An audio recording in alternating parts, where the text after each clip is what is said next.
Steve, given the criteria laid out by the RFL, you must have been confident the club were worthy inclusion into Super League. Yeah, very much so.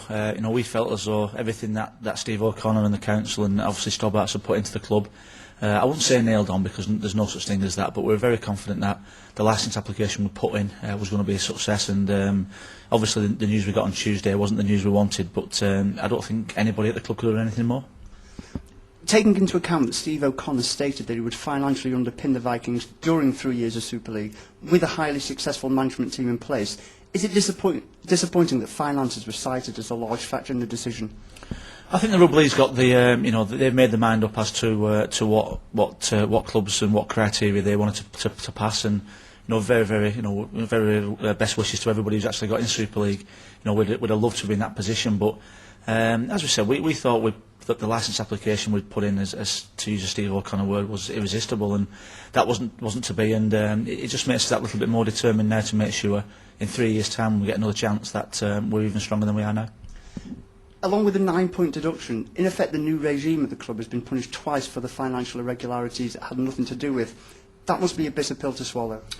Yeah, possibly. I think probably Steve will be able to answer that a little bit more than myself. It does seem a little bit harsh when you get 9 points and then you get punished again by not getting a licence. But no, we'll cop that. That's what we've got to do. We believe it's the right thing, that the licensing structure at the club. Clubs do get 3 years in there.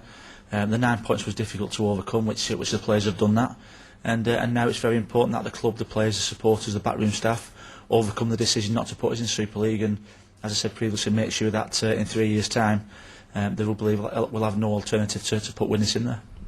Well, on the field, it's worth noting that without the 9-point deduction, the club would currently lie joint second in the table, so that the strength of the playing squad isn't in question.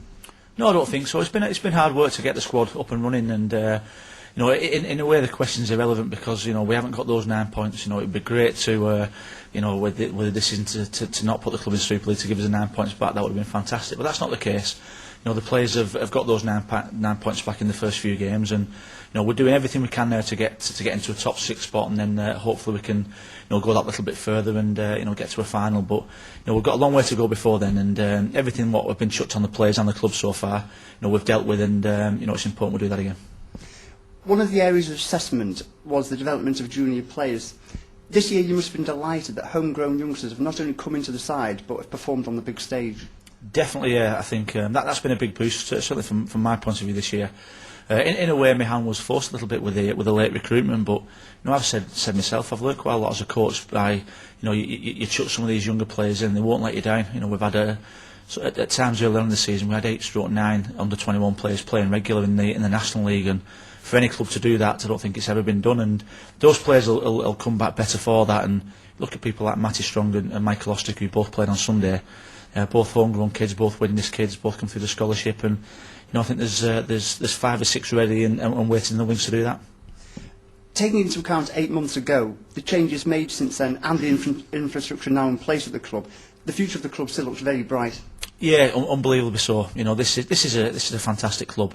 You've only got to look at the support we got on Sunday. All the supporters and the community of Widnes was devastated by the news last Tuesday. But to get over 4,000 here, and the way the players reacted to the crowd and the way the crowd reacted to the players, gives this club a lot of hope. And long may that continue. The club's in a fantastic hands with Steve O'Connor. Got some fantastic sponsorship. In our opinion, the best fans in the competition, and it's important we start to build on that. Well, they continue to turn up in the numbers. What message would you give them right now? Just stick with us. We're all in this together. We've had some rough times this year. We've had some good times this year, and it's really important over the next few weeks, which is going to be very difficult for us to stick with us. And I'm pretty pleased the way things have gone so far in the last month or so. I think we've improved on a playing side, and certainly the crowd have really got behind us. And fingers crossed that'll continue, and we'll have a real good end to the season. Steve, thanks for talking to us. Thank you.